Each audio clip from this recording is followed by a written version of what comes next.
ओम शांति। आज 20 जुलाई 2023 की साकार मुरली। आज बाबा ने कहा, मीठे बच्चे, शिव बाबा का चित्र एक कोठरी में रख दो। घड़ी घड़ी जाकर उसके सामने बैठे बातें करो तो सारा दिन याद बनी रहेगी। प्रश्न, नया और अनोखा प्यार कौन सा है जिसकी अनुभूति? उत्तर, विचित्र बाप के साथ प्यार करना, यह नया प्यार। तुम जानते हो, निराकार विचित्र बाबा इस साकार में आया हुआ है। हम उनके सामने बैठे हैं।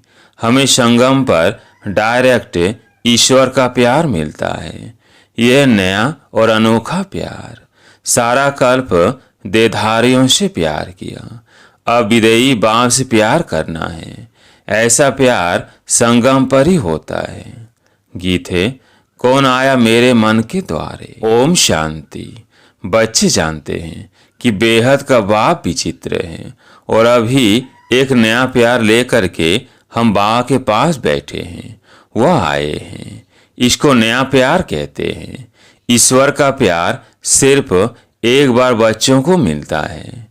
बच्चे समझ सकते हैं, बरोबर परमपिता परमात्मा को हम सब याद करते हैं। वो बैठ बच्चों को पढ़ाते हैं। वो निराकार विचित्र बाबा इसमें आया हुआ है।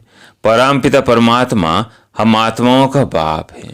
हम अभी उनको जान पहचान गए हैं। यह प्यार भी अनोखा है। वैसे तो हमेशा देहधारी को ही प्यार किया जाता है, यह विदेही बिगड़ देह के। हम उनके सामने बैठे हैं। वो बहुत प्यार से आकर पढ़ाते हैं। तो नई बात हुई ना। आगे जो आशाएं थी, धन मिले, महल मिले, वो सब आशाएं बदल गई है। सारी दुनिया में तुम्हारी आस बदली हुई है। हम अभी बाबा से विश्व का मालिक बनने का पुरुषार्थ कर रहे हैं।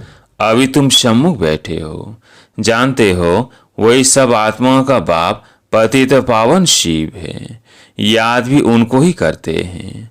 अभी तुम बच्चे सम्मुख बैठे हो, दिल में उमंग है। बेहद के बाप से बेहद का वर्षा लेना है। कितना विचित्र, अनोखा, वंडरफुल बाबा है। ये और कोई नहीं जानते, सिर्फ तुम ही जानते हो। बाप कैसे अपना बनाकर फिर पढ़ाते हैं। तो ऐसे क्या युक्ति करे जो घड़ी घड़ी बाप को याद करते रहे। बाप राय देते हैं, हर एक अपने घर में शिव का चित्र रख दे। शिव बाबा का चित्र देख समझेंगे बेहद का बाबा पतित पावन आया हुआ है, पावन दुनिया स्थापन करने। उनसे हमारे 5,000 वर्ष पहले मुआफिक वर्षा ले रहे हैं, स्वर्ग के स्वराज्य का। आत्मा जानती है, हम स्वर्ग में जाकर शरीर के साथ राज्य करेंगे। जो बात कभी स्वप्न में भी नहीं थी, अब वो आया है। तो एक कोठरी अपनी बनाए, शिव का चित्र रख, उसमें लिख देना चाहिए, बाबा आया हुआ है। उनको आना ही है स्वर्ग की स्थापना करने, नरकवासियों को स्वर्गवासी बनाने। घड़ी घड़ी शिव बाबा को देखते रहेंगे तो याद रहेगी। चित्र गले में भी डाल देते हैं, पति का चित्र भी गले में डाल देते हैं ना। तुम बच्चों के लिए भी तैयार करा रहे हैं।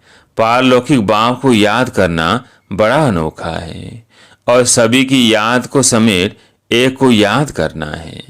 जैसे भक्ति मार्ग में भी अपने घर में पूजा की कोठी अथवा मंदिर बनाते हैं ना, वैसे ज्ञान मार्ग में भी कोठी बनाए, उसमें सिर्फ शिव बाबा का चित्र रखना चाहिए।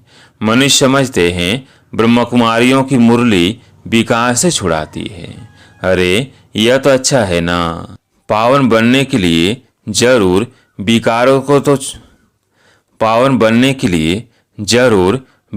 को तो छोड़ना ही होगा।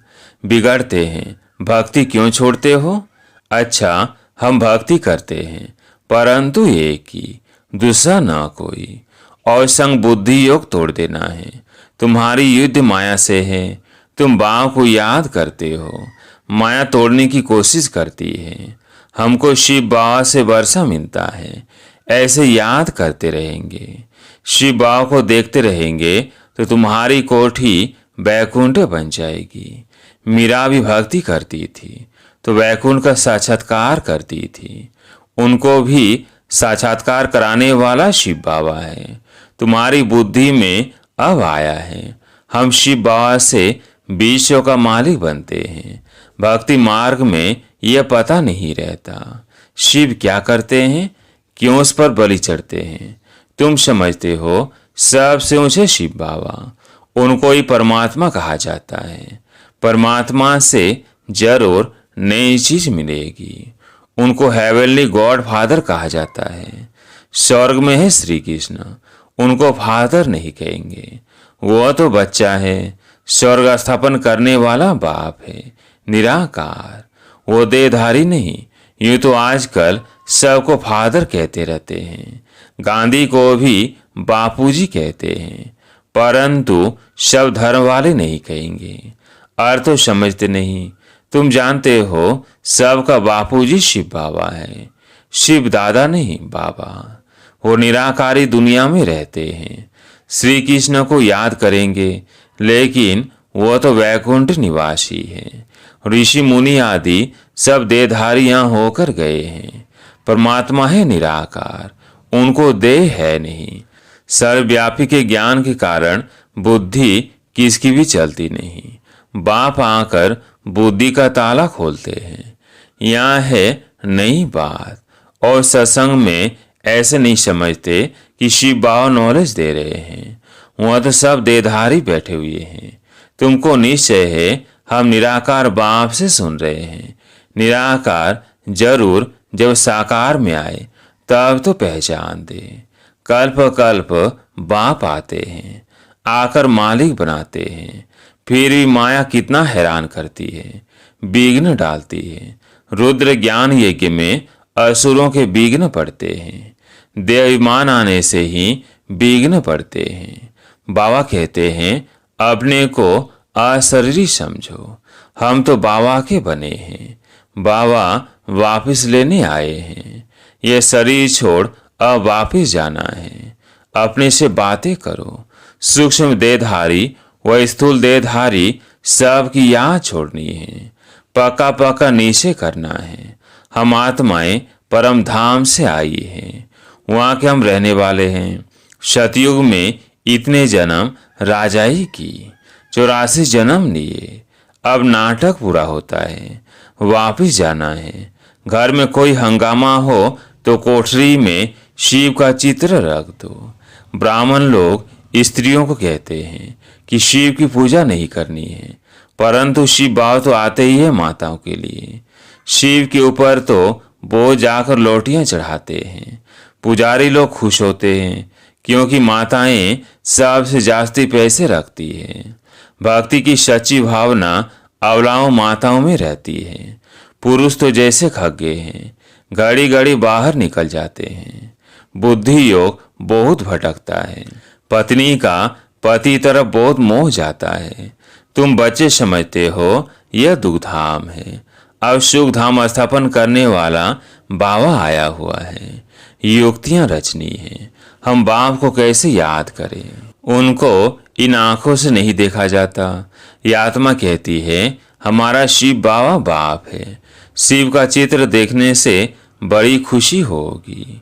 तुम बच्चों का योग भी अब विचारी चाहिए।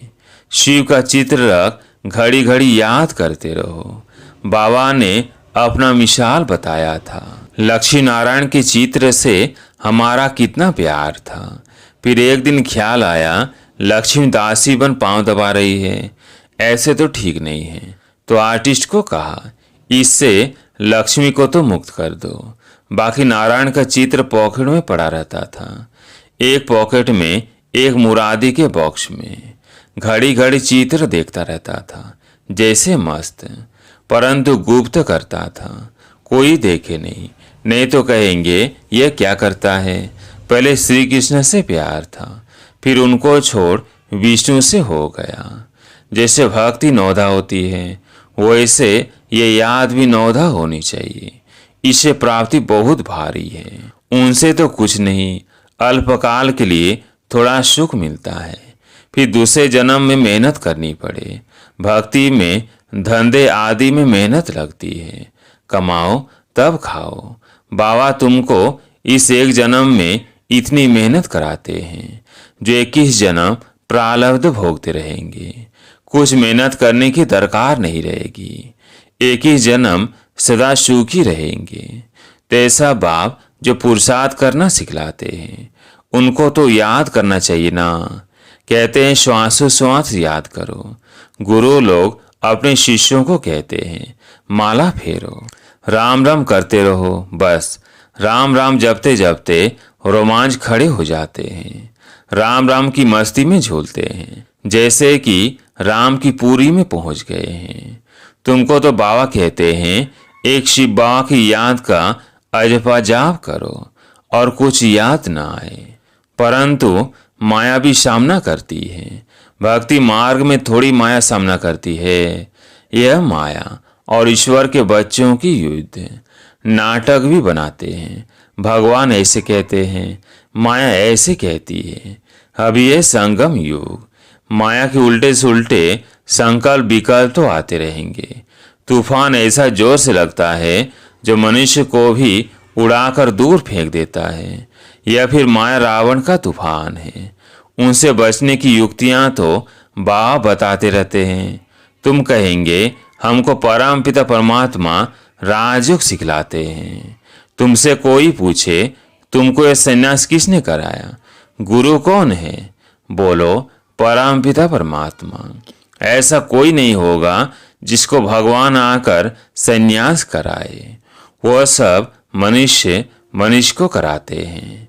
यह बाप आकर कहते हैं देह सहित जो भी संबंध है उनको छोड़ो। इस पुरानी दुनिया का त्याग कर नई दुनिया को याद करो। सन्यासी ऐसे थोड़ी कहेंगे। अब तो प्रैक्टिकल में पुरानी दुनिया का विनाश होना है, इसलिए सबका बुद्धि से त्याग कर एक बाप से बुद्धि लगानी है। तुम सगाई करते हो ना, देधारी को याद किया तो सगाई कच्ची हो जाएगी। सर्वधर्माणी, मैं फलाना हूँ, वह सब छोड़ अपने को आत्मा समझो। 84 जन्मों को तो तुम जान गए हो, अब खुशी से वापिस जाते हैं। ताली बजानी चाहिए। हम आत्माएं एक शरीर छोड़ दूसरा लेती हैं, अपने को देही समझना है। हम आत्मा पहले पहले गोरी थी, फिर 84 जन्म लिए, अब वापिस जा करके फिर आए स्वर्ग में राज्य करेंगे। ये सौदर्शन चक्र फिराना कितना सहज है। शिव का चित्र तो पॉकेट में पड़ा रहे। बाबा आप आए हो, कितने मीठे हो, हमारे बाबा हो ना। ऐसी ऐसी बातें करनी चाहिए। श्री कृष्ण के साथ भक्ति मार्ग में ऐसी बातें करते थे ना। शिव का फर्स्ट क्लास लॉकेट सोने चांदी का बनाएंगे, गरीबों को सोने का, साहूकारों को चांदी का देंगे। ये माताएं बड़ी मीठी है। गांव वालों में भाव अच्छा रहता है। साधारण बच्चों को देख बाबा भी खुश होते हैं। श्री कृष्ण को गावड़े का छोरा कहते हैं ना। श्री कृष्ण तो गावड़े का छोरा बन न सके, वो तो स्वर्ग का मालिक है। इनको और श्री कृष्ण की बातें मिक्स कर दी है। गावड़े का पूरा अनुभव इनको है, तो शिव बाबा व श्री कृष्ण गावड़े का छोरा बन न सके। हाँ, यह दादा छोटेपन में था, पलाही गावड़े में हूँ, तो इस साधारण तन में फिर बाप ने आकर प्रवेश किया है। बाबा ने मुख्य बात समझाई है कि सारा मदार है याद पर। याद कभी भूलनी नहीं चाहिए। लौकिक बच्चा थोड़ी कभी कहेगा मैं बाप को भूल जाता हूँ। सजनी कभी साजन को भूल जाती है क्या? इम्पॉसिबल है। यह तुम बच्चों के लिए मेहनत, निरंतर याद के अभ्यास से ही विकर्म विनाश होंगे, नहीं तो फिर सजा खानी पड़ेगी। विजय माला में आ नहीं सकेंगे। कमाल है बाप की, जो बूढ़ियों, गरीबों, गणिकाओं, अहिल्याओं, कुब्जाओं आदि को आकर अपना बनाते हैं। यूं तो कोई चित्र की दरकार नहीं है, परंतु माया भुला देती है, इसलिए चित्र रखा जाता है।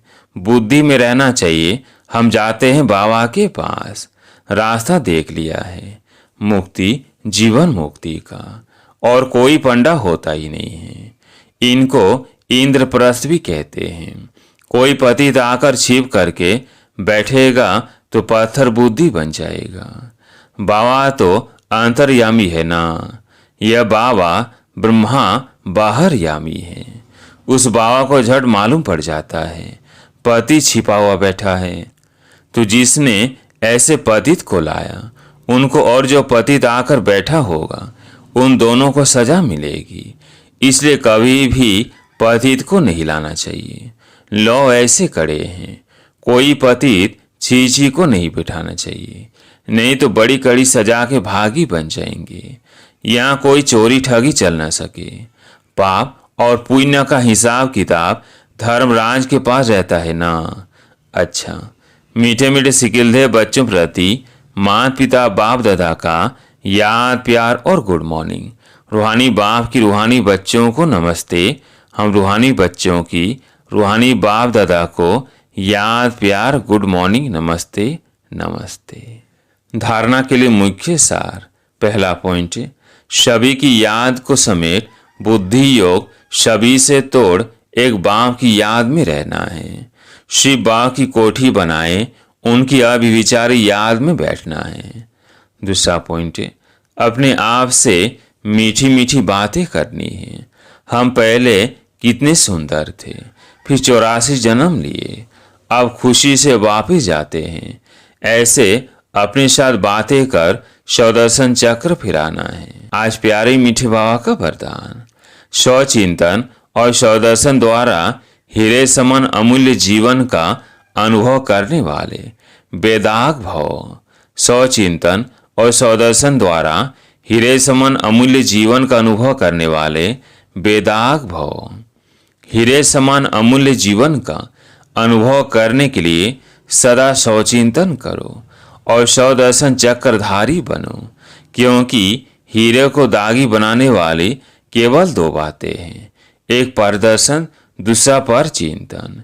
यही दो बातें संग के रंग में स्वच्छ हीरे को दागी बना देती है। इसलिए इस मूल बीज को समाप्त कर स्वचिंतन करो और स्वदर्शन चक्र फिराओ, तो धूल और दाग लग नहीं सकता। सदा बेदाग सच्चा हीरा चमकता और अमूल्य हीरा बन जाएंगे। स्लोगन, विचित्र बाप के चित्र और चरित्र को याद करने वाले ही चरित्रवान हैं। विचित्र बाप के चित्र और चरित्र को याद करने वाले ही चरित्रवान हैं। अच्छा, ओम शांति।